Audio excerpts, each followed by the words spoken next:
साथियों नमस्कार, स्वागत है आपका एक बार फिर से मेरे YouTube चैनल सूर्योदय हिस्ट्री मिरर में।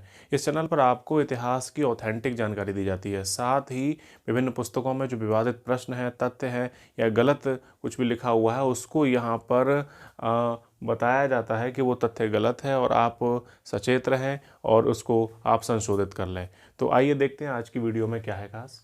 आज हम देखने वाले हैं अंग्रेज़ों को, यानी कि अंग्रेज़ों की जो ईस्ट इंडिया कंपनी भारत में कैसे आई और पहले आने वाले उसके व्यक्ति कौन थे और साथ ही चार्टर के बारे में, और उसके बाद जो है कैप्टन हॉकिंस के बारे में देखना है। और वहाँ उसकी पहली कोठी कहाँ खुली हुई, इसको लेकर भी काफ़ी विवाद रहता है कि अंग्रेज़ों की पहली कोठी कहाँ खुली थी, सूरत में या मछलीपट्टनम में। उसको भी हम देखेंगे, स्पष्ट करेंगे। सबसे ज़्यादा विवादित प्रश्न है। इसके बाद थॉमस रो के बारे में देखना है और ये चंद्रगिरी के बारे में देखना है। और साथ ही कुछ फुटकर तत्व हैं, जैसे जॉर्ज ऑक्सैडन और जेराल्ड ओंगियार के बारे में, जो मुंबई के संस्थापक कहे जाते हैं। इनको लेकर भी कुछ जो तथ्य हैं वो गलत दिए हुए हैं, उसको भी मैं यहाँ आपको सही तरीके से बताऊंगा। नॉरिस मिशन है, और जो कलकत्ता की स्थापना को भी लेकर भी काफ़ी चर्चा रही है कि कलकत्ता का संस्थापक किसे कहा जाता है, जॉर्ज चारनॉक को। और कलकत्ता हाई कोर्ट का इस पर क्या निर्णय आया, वो भी हमें देखना है। तो कुल मिला के इस वीडियो में हमें अंग्रेज़ों का भारत कैसे आगमन हुआ, कैसे विदेशी और भारतीय शक्तियों से उनके युद्ध हुए और किस प्रकार से वो जीते। तो आइए शुरू करते हैं आज की वीडियो।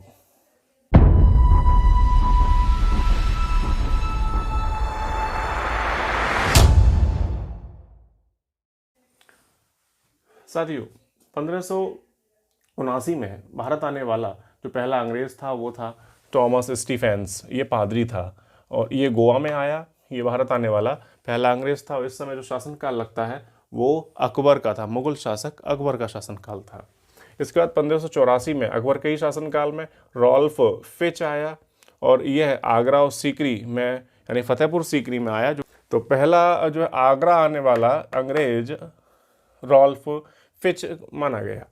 इसके बाद 1593 में एक लीवेंट कंपनी थी, यानी कि ईस्ट इंडिया कंपनी बनने से पूर्व एक कंपनी थी ब्रिटेन में, लीवेंट कंपनी। लीवेंट का मतलब है जो लेबनान और जो इज़राइल का जो तट है उसको लीवेंट का तट बोला जाता है।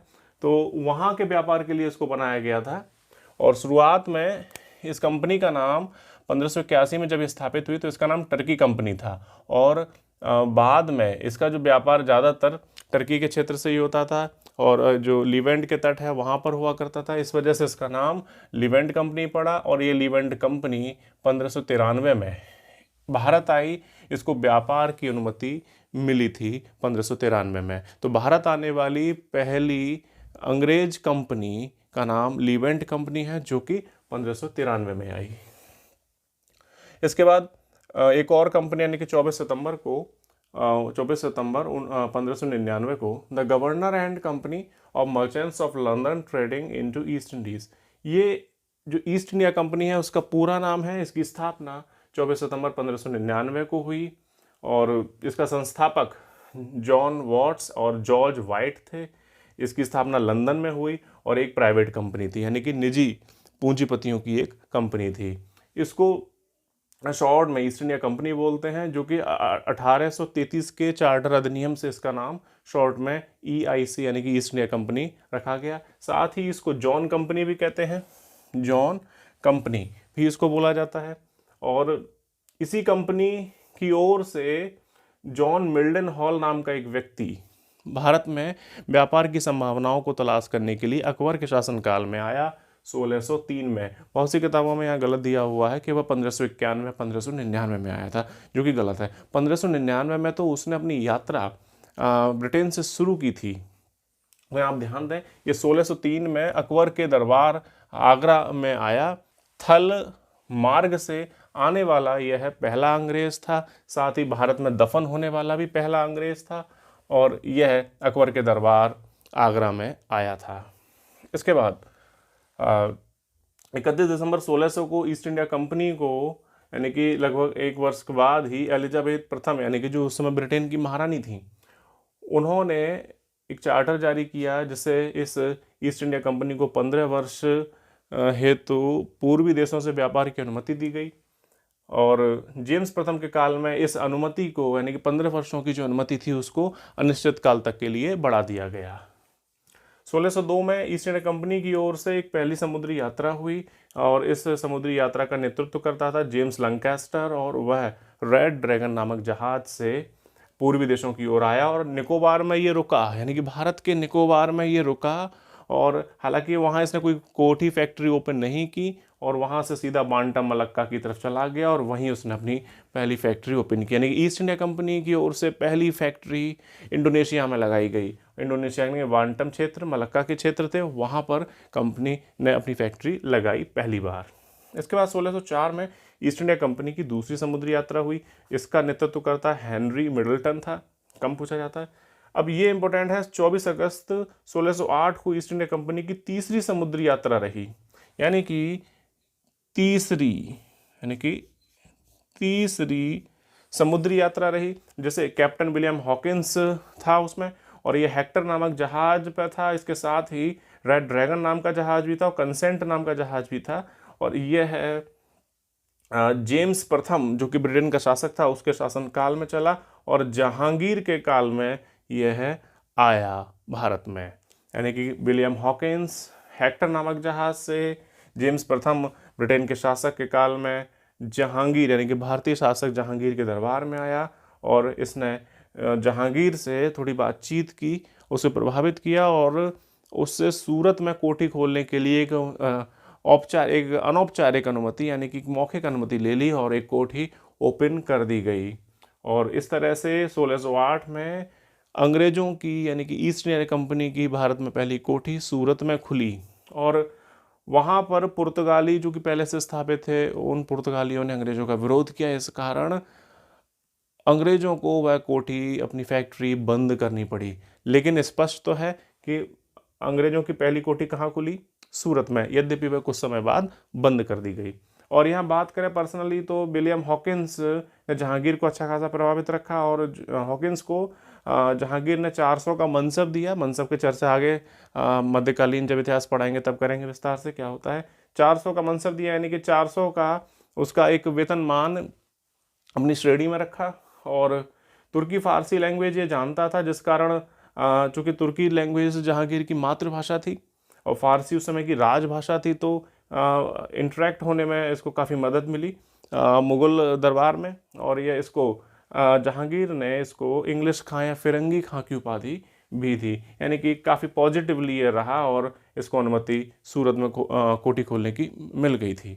लेकिन पुर्तगालियों के विरोध के कारण वह उनको ये कोठी बंद करनी पड़ी। इसके बाद जो है 1611 में दक्षिण भारत में पहली कोठी जो खुली वो मछलीपट्टनम में खुली, यानी आंध्र प्रदेश में खुली। यह वैधानिक कोठी कही गई, यानी कि इसके लिए एक लिखित रूप से अनुमति थी कि ये यहाँ खोली जाए। तो दक्षिण भारत में पहली कोठी या पहली वैधानिक कोठी लिखित रूप से यानी औपचारिक रूप से खुलने वाली कोठी मछलीपट्टनम थी।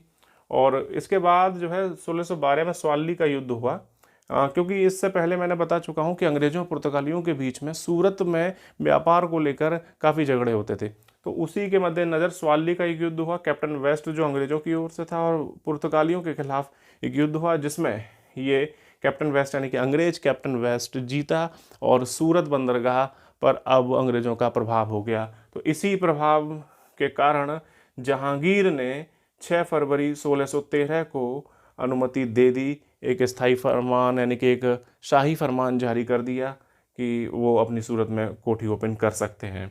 तो इस प्रकार से सूरत में औपचारिक रूप से कोठी जो खुली, एक शाही फरमान के तहत जो कोठी खुली वह 1613 में खुली और इसका प्रमुख टॉमस एल्डवर्थ को बनाया गया। क्योंकि एल्सवर्थ लिखा हुआ है जो कि गलत है, इसे आप सही कर लें। अब बात करते हैं 1615 में, यानी कि टॉमस रो आ गया था और यह भी भारत में 3 साल रुका और इसको शराबी शादी की उपमा दी गई है, यानी कि जहांगीर के साथ अच्छा खासा बैठ के शराब पीता था। काफ़ी अच्छे संबंध इसके जहांगीर के साथ हो चुके थे। ये जहांगीर से, हालांकि ये 1615 में भारतीय तट पर आ चुका था, सूरत में आ चुका था और ये 1616 में अजमेर में ये जहांगीर से मिला। और इसने एक पुस्तक लिखी है पूर्वी द्वीपों की यात्रा, और इसके प्रभाव के कारण आगरा, भड़ौच और अहमदाबाद इन 3 जगहों पर अंग्रेज़ों की इन फैक्ट्रियाँ खुली, कोठी खुली। और ये एक विश्वास के साथ ब्रिटेन गया कि जहांगीर या आगे जो मुग़ल शासक आएंगे वो ईस्ट इंडिया कंपनी के जो दूत हैं उनका स्वागत ऐसे ही करेंगे, अच्छे से करेंगे। तो ये जो है ये यहाँ से एक वायदा लेकर गया।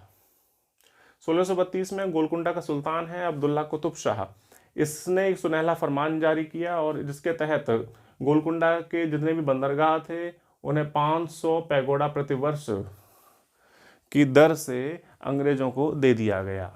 1633 में अंग्रेजों की पूर्वी भारत में जो पहली कोठी खुली वो बालासोर में खुली, यानी उड़ीसा में खुली।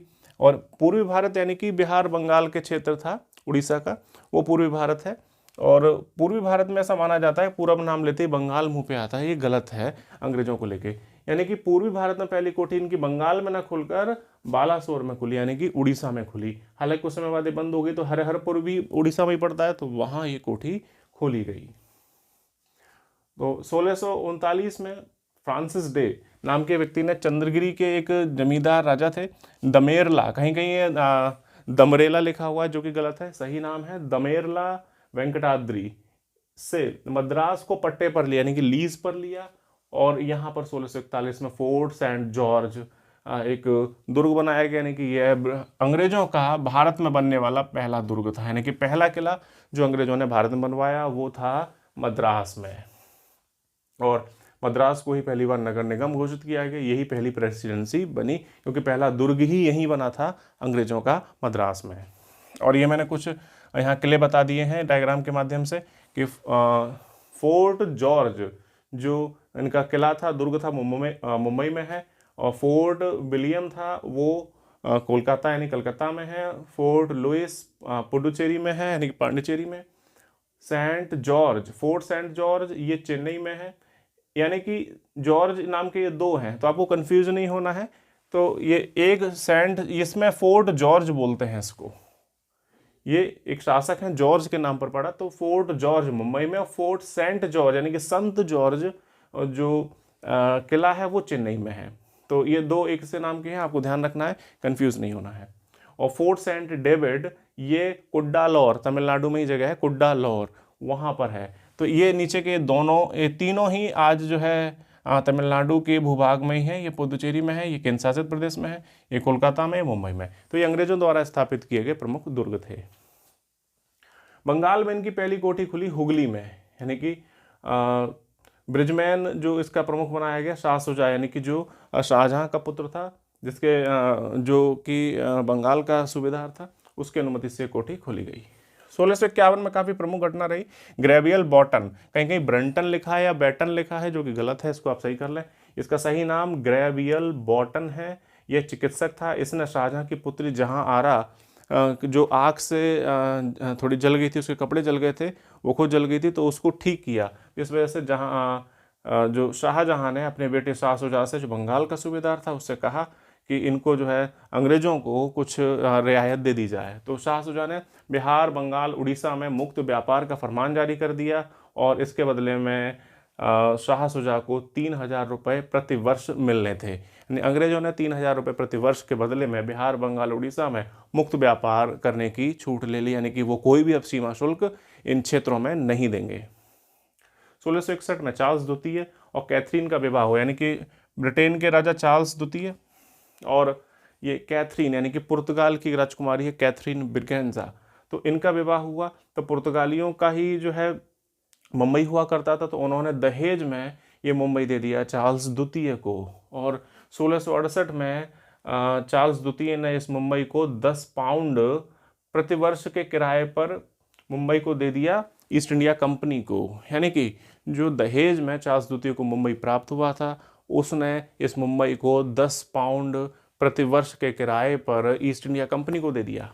और इस तरह से 1668 में बम्बई का जो प्रथम गवर्नर बना वो जॉर्ज ऑक्सनडेन बना, कहीं कहीं ऑक्साइडेन लिखा है जो कि गलत है, ऑक्सनडेन है।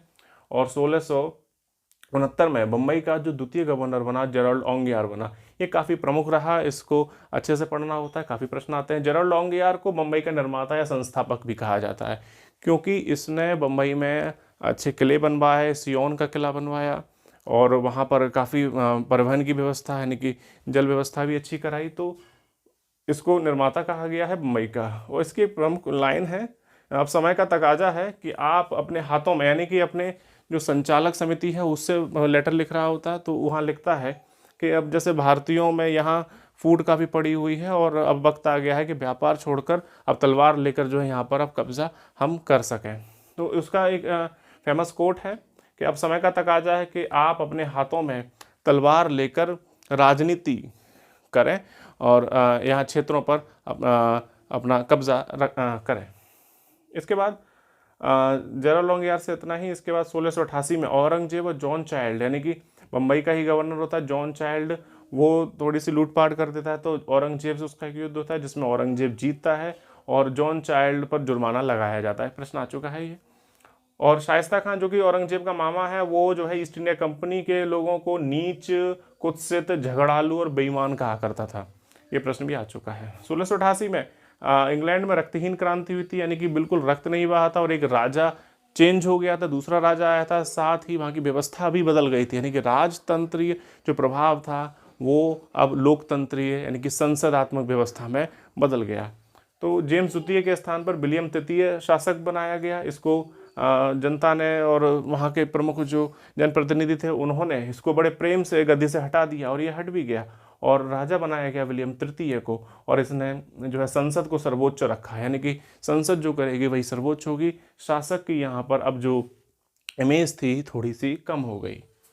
और यहाँ पर जैसे ही संसदीय सर्वोच्चता हुई तो वहाँ पर अब जनता को अपने अधिकार मिलने लगे और वह भारत से व्यापार करने के लिए फरमान जारी कराने, अधिनियम जारी कराने के प्रयास होने लगे। तो 1694 में ही एक ऐसा अधिनियम जारी होता है कि ईस्ट इंडिया कंपनी तो व्यापार करेगी ही, साथ ही अन्य कंपनी यदि वो चाहें तो वो भी पूर्वी देशों की ओर व्यापार कर सकती हैं। तो इसी को मद्देनजर रखते हुए 1698 में English company trading into east Indies, एक नई कंपनी की स्थापना हुई जिसको न्यू कंपनी भी कहा गया। और इस कंपनी ने पूर्वी देशों से व्यापार करने के लिए एक नॉरिश मिशन को भेजा जो कि औरंगजेब के दरबार में आया। हालांकि इसको कुछ सहूलियतें दी गई, लेकिन यह है ईस्ट इंडिया कंपनी के सामने टिक ना सकी। और 1708 में गोडोल्फिन, एक व्यक्ति है इंग्लैंड का, उसने इस कंपनी को, यानी कि जो इतनी चल नहीं सकी, ईस्ट इंडिया कंपनी के सामने टिक नहीं सकी, तो इस कंपनी का उसने ईस्ट इंडिया कंपनी में ही विलय करा दिया गया। विलय कराने के बाद जो कंपनी बनती है नई कंपनी, बस यहाँ पर आपको द यूनाइटेड कर देना है, the United company of merchants of London trading into east Indies. तो नाम बिल्कुल लगभग सेम रहा, बस इसकी जगह, इतने की जगह द यूनाइटेड आपको कर देना है। तो 1708 में गोडोल्फिन पैक्ट हुआ, समझौता हुआ, जिससे ये कंपनी ईस्ट इंडिया कंपनी में ही विलय हो गई। अब बात करते हैं कलकत्ता के बारे में। कलकत्ता की स्थापना कैसे रही? तो 1691 में जॉब चार्नोक ने सूतानती, यानी कि एक जगह है पश्चिम बंगाल में ही सूतानती, वहाँ पर एक कोठी ओपन की और इसको कलकत्ता का संस्थापक माना जाता है।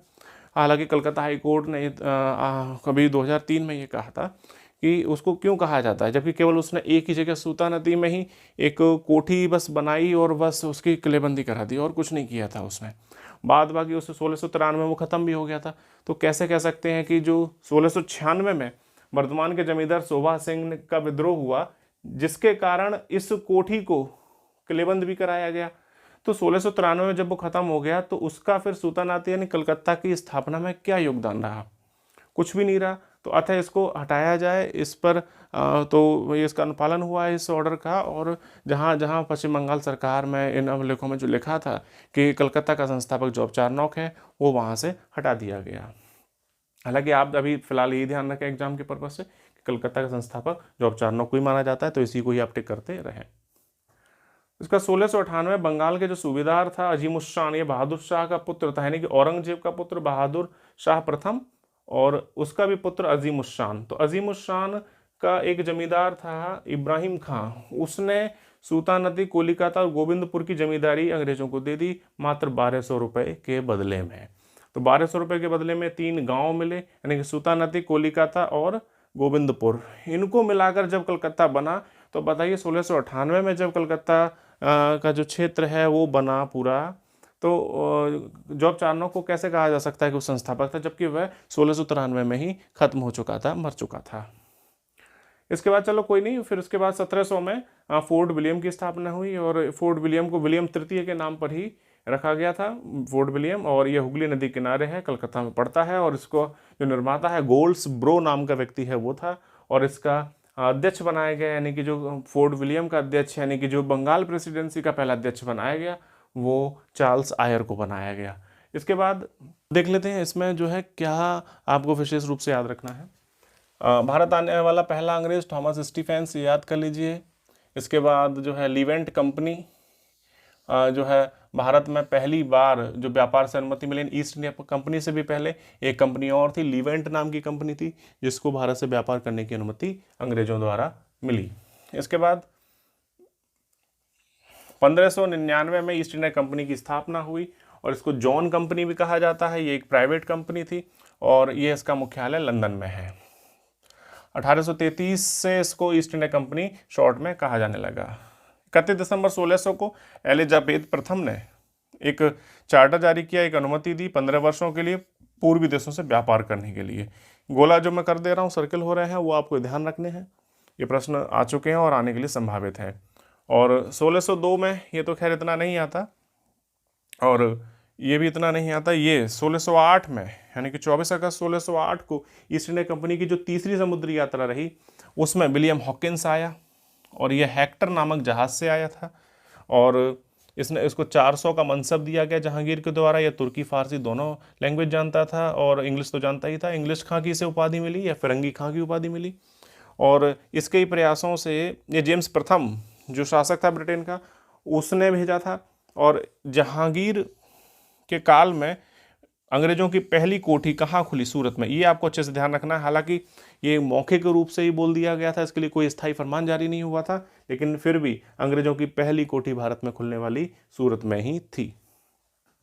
फिर 1611 में ये दक्षिण भारत में पहली कोठी जो खुली वो मुसलीपट्टनम में खुली, ये आता है। इसके बाद स्वाली का युद्ध भी पूछा जाता है। स्वाली का युद्ध में अंग्रेज जीते, और इस तरह से जो पुर्तगाली सूरत में अपना प्रभाव जमा रहे थे वो पुर्तगालियों का प्रभाव समाप्त हुआ, और अंग्रेज सूरत में अब स्थापित होने लगे। और इसी जो है संतुलन की वजह से जहांगीर ने फिर स्थायी फरमान जारी कर दिया, और सूरत में एक स्थायी फैक्ट्री खुली 1613 में। इतना आपको इसमें याद रखना है। अब यहाँ देखते हैं, टॉमस रो 15 में आया, और ये 3 वर्ष के लिए रुका, और ये अजमेर में मिला था। ये प्रश्न आ चुका है, और इसका सर्वदा स्वागत किया जाएगा। जो भी दूत आएगा, जो भी कंपनी के जो भी अनुचर आएंगे, उनका स्वागत होगा। सुनहला फरमान किसने जारी किया था? कुतुब शाह, जो गोलकुंडा का सुल्तान था, 1632 में। और ये क्या उपबंध था? इसको याद रखना है कि 500 पैगोडा रुपए प्रति वर्ष के बदले में बंदरगाह जो है अंग्रेज यूज़ कर सकते हैं, और फिर कोई उनको चार्ज नहीं देना सिवाय ये चार्ज देने के अलावा। इसके बाद अंग्रेजों की पूर्वी भारत में पहली कोठी बालासोर, इतना याद कर लीजिए, आ चुका है, हरिहरपुर की जरूरत नहीं है। फ्रांसिस डे यानी कि 1639, फ्रांसिस डे याद करना है। ये चंदगिरी के जो एक जमींदार था, यानी कि जो विजयनगर के शासक के अधीन ही था ये भी, और ये जो मद्रास इनको लीज पर मिला, और यहाँ पर पहला ब्रिटिश दुर्ग खुला, फोर्ट सेंट जॉर्ज, कहाँ पर? मद्रास में। ये आपको ध्यान रखना है। फिर यहाँ पे पहला नगर निगम घोषित हुआ, ये प्रश्न आ चुका है। पहली प्रेसिडेंसी भी मद्रास रही, और ये आपको सारे याद रखने ही हैं। सारे किले कहाँ पे हैं? बंगाल में पहली कोठी हुगली में खुली, ये याद रखना है। ग्रेवियल बॉटन ने जहाँ आरा को ठीक किया, और उसके बदले में अंग्रेजों को ये एक दिया गया फरमान। इसके बाद कैथरीन और चार्ल्स द्वितीय का जो विवाह हुआ, और ये जो मुंबई 10 पाउंड प्रतिवर्ष के किराए पर अंग्रेजों को प्राप्त हो गई, यानी कि ईस्ट इंडिया कंपनी को प्राप्त हो गई। और पहला गवर्नर जॉर्ज ऑक्सनडेन था। दूसरा गवर्नर ये जेरोल्ड ओंगियार था, यानी कि ये बम्बई का निर्माता या संस्थापक भी कहा जाता है। ये बहुत अच्छे से याद होना चाहिए। अब समय का तकाजा है कि आप अपने हाथों में तलवार लेकर राजनीति प्रबंध करें। तो ये भारत के बारे में उसने कहा, ये लाइन काफ़ी आती है, जेरोल्ड ओंगियार की है। इसके बाद शाइस्ता खान ने ईस्ट इंडिया कंपनी के लोगों को नीच, कुत्सित, झगड़ालू, बेईमान कहा। रक्तहीन क्रांति इंग्लैंड में होती है 1688 में, और जेम्स द्वितीय के स्थान पर विलियम तृतीय शासक बनता है, और संसदीय सर्वोच्चता स्थापित होती है। और नॉरिश मिशन औरंगजेब के दरबार में आया, और ये 1708 में गोडोल्फिन का समझौता हुआ, यानी कि ये जो कंपनी बनी थी उसका ईस्ट इंडिया कंपनी में विलय हो गया। जॉब चार्नॉक को कलकत्ता का संस्थापक कहा जाता है। फिलहाल आप यही मान लीजिए, क्योंकि परीक्षाओं में यह पूछा ही जा रहा है। इसके बाद जो है ये 3 गांव कौन से कलकत्ता को बनाने में, यानी कि आसपास के जो 3 गांव थे वो कौन से थे, वो आपको याद रखने हैं। सुतानती, कोलिकाता और गोविंदपुर अच्छे से पता होना चाहिए। और फोर्ट विलियम की स्थापना कब हुई, यानी कि जो बंगाल प्रेसिडेंसी है उसका मुख्यालय तैयार हो गया। इसका नाम जो है विलियम तृतीय जो शासक है उसके नाम पर रखा गया। और ये हुगली नदी के किनारे कलकत्ता में है। और इसका जो पहला अध्यक्ष बना वो चार्ल्स आयर बना। इतना आपको इसमें ध्यान रखना है और निश्चित रूप से आप कोई भी प्रश्न आपका नहीं छूटेगा। अब देखते हैं आगे क्या हुआ। 1701 में औरंगजेब ने एक फरमान जारी किया जिसमें यह कहा गया कि समस्त यूरोपियों को गिरफ्तार कर लिया जाए। इसके बाद 1715 में जॉन सरमन मिशन आए, ईस्ट इंडिया कंपनी की ओर से था। इसके अंतर्गत जॉन सरमन जो कि इसके खुद अध्यक्ष थे, और एडवर्ड स्टीफेंसन, ख्वाजा सरहाद, कहीं कहीं ये शेरहूद या सरहूद लिखा हुआ है जो कि गलत है, इसका सही उच्चारण ख्वाजा सरहाद है। ये आर्मीनियन दुभाषिया था, यानी कि जो यहाँ पर ये अंग्रेजी भी जानता था और साथ ही यहाँ की जो भाषा थी भारत की फारसी वो भी जानता था। तो ये आर्मीनिया एक देश का रहने वाला था। और एक विलियम हैमिल्टन व्यक्ति आया था जो कि चिकित्सक था। इस चिकित्सक ने फारुखसियर का एक फोड़े को ठीक किया था, और जिससे खुश होकर 1717 में फारुखसियर जो कि मुगल शासक था उसने एक फरमान यानी कि दस्तक जारी कर दिया, जिसके अंतर्गत ये सुविधाएं अंग्रेजों को प्राप्त हुई। पहली थी बंगाल में मुक्त व्यापार अंग्रेजों करने को मिला बशर्ते कि उनको 3,000 रुपये प्रतिवर्ष देने थे। सूरत में मुक्त व्यापार करने को मिला बशर्ते कि उनको 10,000 रुपये प्रतिवर्ष देने थे। और मुंबई में जो अंग्रेज सिक्के ढालेंगे वो संपूर्ण मुगल साम्राज्य में मान्य होंगे। और कलकत्ता के आसपास के जो 38 गांव थे वो भी खरीदने के अधिकार अंग्रेजों को प्राप्त हो गए। तो इस पूरे जो फरमान को कंपनी का मैग्ना कार्टा यानी कि महान अधिकार पत्र कहा है इतिहासकार ओम्स ने। ये प्रश्न इम्पोर्टेंट है। इसके बाद जैसे ये जो सुविधाएं दी गई और जो लिखित रूप में दी जाती थी तो उनको क्या करते थे, जो ईस्ट इंडिया कंपनी के लोग हैं वो यूज़ करें तो ठीक है, लेकिन ईस्ट इंडिया कंपनी के ही कुछ लोग इन अधिकारों को, इन दस्तक को, इन फरमानों की फ़ोटो कॉपी करा के, जाली कॉपी बनवा के उसको अन्य व्यक्ति को दे देते थे। उसको 100 रुपये में देते थे और वो जो है मान लीजिए, और वो उसका 1,500 यानी काफ़ी कमा सकता था। तो इस प्रकार से दस्तंदाज यानी कि इंटरलोपर जन्म ले गए, यानी कि वे लोग जो कंपनी को प्राप्त अधिकारों को प्रयोग करते थे, एक समानांतर व्यवस्था चलाते थे, ऐसे लोगों को दस्तंदाज या इंटरलोपर कहा गया। कहीं कहीं किसी किताबों में अलग अलग दिया हुआ है, बात एक ही है। अब बात करते हैं डेनों के बारे में, लेकिन इससे पहले देख लें यहाँ से अब क्या क्या आना है इस वाले से। जॉन शर्मन मिशन 1715 वाला आप याद कर लीजिए। फिर उसके बाद जो है ये सरहाद एक जो दुभाषिया था, हैमिल्टन ने फोड़ा ठीक किया। 1717 का जो फरमान है 1717 का, ये आपको पूरा याद होना चाहिए। इसको ओम्स ने मैग्ना कार्टा कहा। इंटरलोपर कौन थे, यानी कि फर्जी व्यापारी जो ईस्ट इंडिया कंपनी का जो को प्राप्त जो फरमान थे उनका नकली रूप से प्रयोग करते थे। डेन, अब जो डेनमार्क के लोग भारत आए, ये इनकी जो कंपनी स्थापित हुई 1616 में स्थापित हुई। और इन्होंने भारत में पहली कोठी ट्रांकुबार में खोली जो कि तमिलनाडु में है, तंजौर में है 1620 में। और 1676 में इन्होंने एक दूसरी कोठी खोली बंगाल के सेरामपुर में। कहीं श्रीरामपुर लिखा है जो कि गलत है, सेरामपुर है।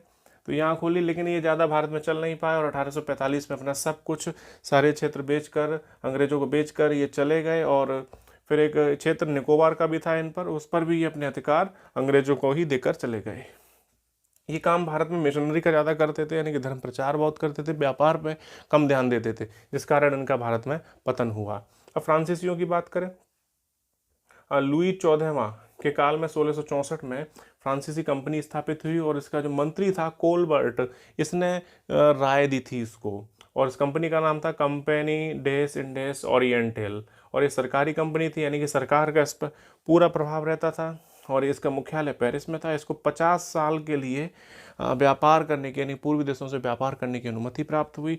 और इसको 30 लाख रुपए अग्रिम राशि भी दी गई ताकि ये अच्छे से व्यापार कर सके। और प्रथम 10 वर्षों में जो इसको घाटा होगा वो भी सरकार झेलने को तैयार थी। तो इस प्रकार के इस कंपनी को सुविधाएं दी गई, सरकारी थी, सरकार का प्रभाव इस पर था।